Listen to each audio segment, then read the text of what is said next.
1 अप्रैल 2026 उशवाया शहर से एक लग्जरी क्रूज शिप रवाना हुआ।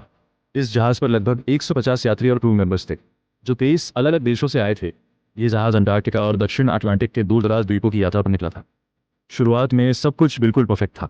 लोग पार्टियां कर रहे थे, नई दोस्तियां बन रही थी और हर कोई इस सफ़र को ज़िंदगी का सबसे खूबसूरत अनुभव मान रहा था। लेकिन किसी को नहीं पता था कि यह यात्रा जल्द ही एक भयानक दुस्वप्न में बदलने वाली है।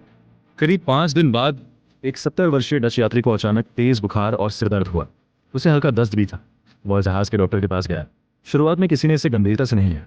सबको लगा शायद सामान्य इन्फेक्शन होगा, लेकिन अगले 2 दिनों में उसकी हालत तेजी से बिगड़ने लगी। उसे सांस लेने में दिक्कत होने लगी और फिर 11 अप्रैल 2026 को उसकी जहाज पर ही मौत हो गई। हमें दुख के साथ बताना पड़ रहा है कि हमारे एक यात्री का निधन हो गया, लेकिन उसकी मौत क्यों हुई, इसका जवाब किसी के पास नहीं था। बाकी यात्री अभी भी पार्टी कर रहे थे, हंस रहे थे और अपनी छुट्टियों का आनंद ले रहे थे।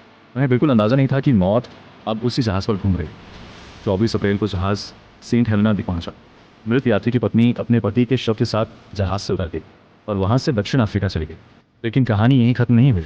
25 अप्रैल को जब वह महिला दक्षिण अफ्रीका से एम्स्टर्डम जाने वाली फ्लाइट में बैठने वाली थी, तभी अचानक उसकी तबीयत बेहद ख़राब हो गई। वह एयरपोर्ट पर ही गिर पड़ी।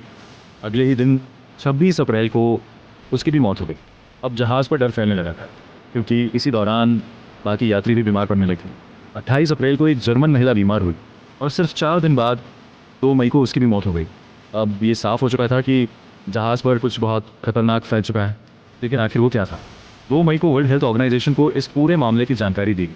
टेस्ट हुए, जांच हुई और फिर जो रिपोर्ट सामने आई उसने पूरी दुनिया को डरा दिया।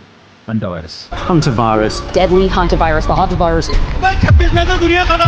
एक ऐसा वायरस जिसकी न कोई वैक्सीन है और न कोई पक्का इलाज, और जिसकी मौत की दर 50% तक हो सकती है। अब यह जहाज़ कई दिनों से समुद्र में फंसा हुआ था और दुनिया का कोई भी देश इसे अपने बंदरगाह पर आने की अनुमति नहीं देना चाहता था। Health officials around the world are racing to contain a deadly outbreak of hantavirus.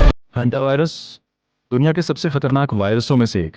सबसे डरावनी बात, ये कोई नया वायरस नहीं है। वैज्ञानिक इसके बारे में लगभग 70 सालों से जानते हैं, लेकिन आज तक इसका कोई इलाज नहीं मिल पाया।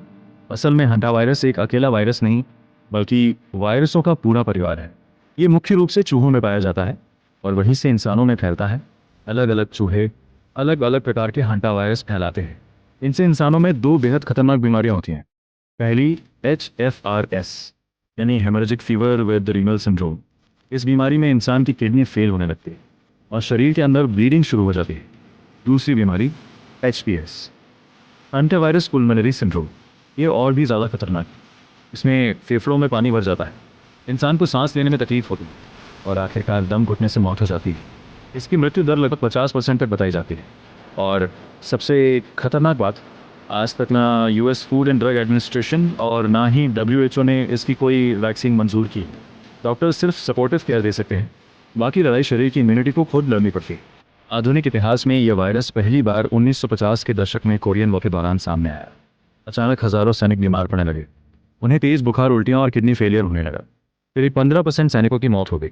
लेकिन असली वजह 30 साल बाद पता चली, जब दक्षिण कोरियाई वैज्ञानिक हो वॉन्ग यी ने खोजा कि यह वायरस चूहों से फैलता है और इसी के बाद इसका नाम रखा गया हांटावायरस। लेकिन अभी ये सबसे डरावनी कहानी बाकी थी। 1993 अमेरिका का नावाहो नेशन क्षेत्र। कुछ ही हफ्तों में 10 युवा और स्वस्थ लोगों की मौत हुई। पहले उन्हें सामान्य फ्लू जैसे लक्षण हुए, फिर अचानक उनके फेफड़ों में पानी भर गया और कुछ ही घंटों में उनकी मौत हो गई। शुरुआत में मोर्टेलिटी रेट 75% थी। वैज्ञानिक पूरी तरह हैरान थे। उन्हें समझ नहीं आ रहा था कि आखिर ये बीमारी फैल कैसे रही है। तभी स्थानीय आदिवासी बुजुर्गों ने एक बेहद महत्वपूर्ण बात बताई। उन्होंने कहा, जब भारी बारिश होती है तो चूहों की संख्या तेजी से बढ़ जाती है, क्योंकि ज़्यादा बारिश का मतलब ज़्यादा फल और ज़्यादा खाना। वैज्ञानिकों ने जांच की और पाया कि यह सच था। 1991 टू 1992 के बड़े एल की वजह से भारी बारिश हुई थी, जिससे चूहों की आबादी विस्फोट की तरह बढ़ गई और उसी के साथ फैल गया हंटा वायरस। लंबे समय तक वैज्ञानिक मानते थे कि यह वायरस सिर्फ चूहों से इंसानों में फैलता है, लेकिन 1996 में अर्जेंटीना में हुए एक प्रकोप ने यह सोच बदल दी। यहाँ एक नए स्ट्रेन की पहचान हुई, आंडीज वायरस। यह हंटा वायरस का ऐसा प्रकार था जो इंसान से इंसान में फैल सकता था। हालांकि अच्छी बात यह थी कि ये कोविड की तरह हवा में नहीं फैलता था। इसके लिए बहुत करीबी संपर्क ज़रूरी था, यानी लंबे समय तक साथ रहना या संक्रमित व्यक्ति के बॉडीली फ्लूइड्स के संपर्क में आना। और अब वैज्ञानिकों को शक था कि क्रूज शिप पर भी यही एंडीज स्ट्रेन फैला था। मार्च 2026 में एक डच दंपति उशुआया में बर्ड वॉचिंग टूर पर गया था।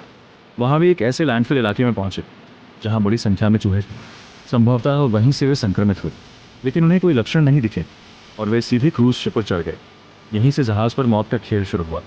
10 मई तक जहाज़ पर 10 मामले सामने आ चुके थे। 3 लोगों की मौत हो चुकी थी। कई यात्रियों को इमरजेंसी मेडिकल इवैक्यूएशन के जरिए अस्पताल भेजा गया। जहाज़ कई दिनों तक केप वर्डे के पास खड़ा रहा, लेकिन किसी देश ने उसे डॉक करने की अनुमति नहीं दी। फिर आखिरकार स्पेन ने अपने कैनरी आइलैंड्स क्षेत्र में जहाज़ को आने की अनुमति दी। 10 मई को जहाज़ आखिरकार टेनरीफ पहुंचा।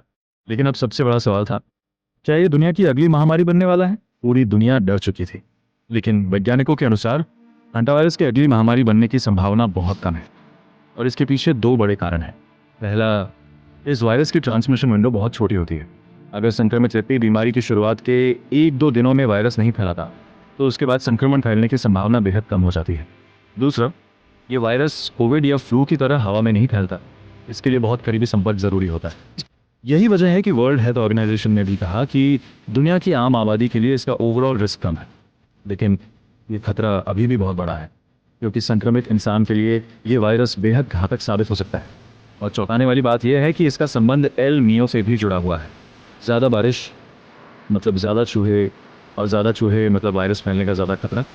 अब सवाल है, बचाव कैसे करें? अपने घर को चूहों से सुरक्षित रखें, खाना खुला ना छोड़ें, कचरे का सही निपटान करें। अगर आप किसी गोदाम, स्टोर रूम या बंद जगह पर जा रहे हैं जहां चूहे हो सकते हैं, तो N95 मास्क और ग्लव्स ज़रूर पहनें। अगर कहीं चूहों की भीड़ दिखाई दे तो उसे हल्के में मत लीजिए। हैंटावायरस एक साइलेंट थ्रेट है। ये सिर्फ तब खबरों में आता है जब बहुत सारे लोग मरने लगते हैं, लेकिन सच्चाई ये है कि ये वायरस दशकों से दुनिया में मौजूद है। फ़र्क सिर्फ इतना है कि पहले आप इसके बारे में नहीं जानते थे, लेकिन अब जानते हैं।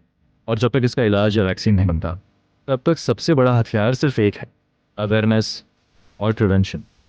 अगर आपको ये वीडियो पसंद आई हो तो वीडियो को लाइक करें, चैनल को सब्सक्राइब करें और बेल आइकॉन ज़रूर दबाएं।